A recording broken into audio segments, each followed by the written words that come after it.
बूढ़ी दादी का भूखा कौवा। एक गांव में एक बूढ़ी औरत अकेली रहती थी। वो अकेले ही अपनी जमीन पर थोड़ी बहुत खेती बाड़ी करके और सब्जियां गांव के बाजार में बेचकर अपना गुजारा कर लिया करती थी। एक दिन जब वो सब्जियां बेचकर वापस आई तो उसने देखा कि उसके घर के सामने एक कौवा घायल पड़ा हुआ है। अरे अरे अरे, क्या हुआ तुम्हें? तुम यहाँ कैसे गिरे? तुम्हें चोट कैसे लगी? ऐसा कहते हुए बुढ़िया ने कौवे को उठा लिया और अपने घर के अंदर ले गई। उसने कौवे की चोट पर मरहम लगाया, उसे खाने के लिए रोटी और पीने के लिए पानी दिया। पानी पीकर उसे होश आ गया और कौवे ने अपनी चोंच हिलाकर बुढ़िया का धन्यवाद किया। तब बुढ़िया ने उससे कहा, तुम फिक्र मत करो, तुम्हारी चोट जल्दी ठीक हो जाएगी और तुम फिर से उड़ने लगोगे। बुढ़िया ने कौवे की 3-4 दिन तक खूब सेवा की।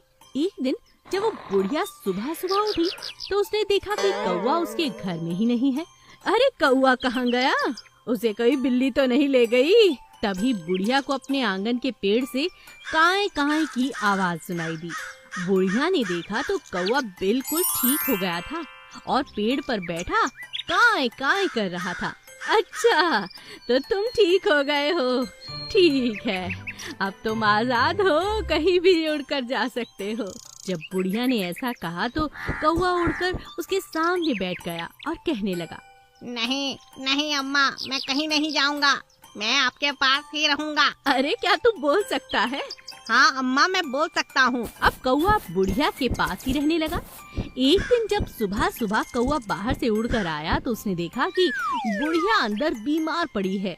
उसे बहुत तेज बुखार था और वो बुखार में दर्द के मारे कराह रही थी। कौवे ने अपनी चोंच से बुढ़िया को पानी पिलाया। पानी पीते ही बुढ़िया की आंखें खुल जाती हैं और तब कौवा कहता है, आप फिक्र मत करो, मैं अभी जाकर डॉक्टर को बुलाकर लाता हूँ। और कौवा उड़ता हुआ सीधा डॉक्टर के पास गया। डॉक्टर ने कौवे को देखा और कहा, अरे ये कौवा कहाँ से आ गया?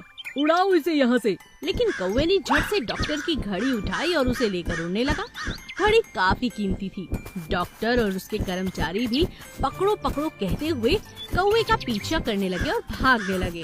कौवा उड़ते उड़ते सीधा बुढ़िया की झोपड़ी के पास गया और अंदर आ जाता है।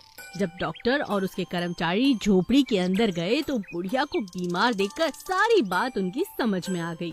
अच्छा, तो कौवे महाराज ये बात है, हमें यहाँ बुलाना चाहते थे आप? डॉक्टर के ऐसा कहते ही कौवा वो घड़ी डॉक्टर के सामने फेंक देता है।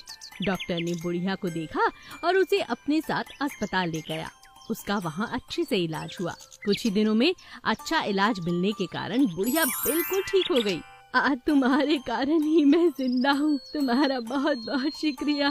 और ऐसा कहते ही बुढ़िया ने कौवे के माथे को अपने हाथों से सहलाया। जैसे ही बुढ़िया ने कौवे को सहलाया वो एक जवान आदमी में बदल गया। यह देखकर वो बुढ़िया हैरान रह गई।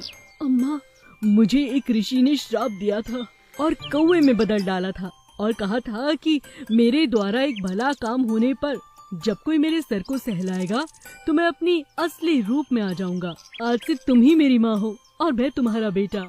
और इस तरह बुढ़िया अकेली नहीं थी, उसके पास एक बेटा था और जादुई कौवे को श्राप से मुक्ति मिल गई थी और वो बुढ़िया के साथ साथ अब आगे के लिए हमेशा खुश रहने लगा था।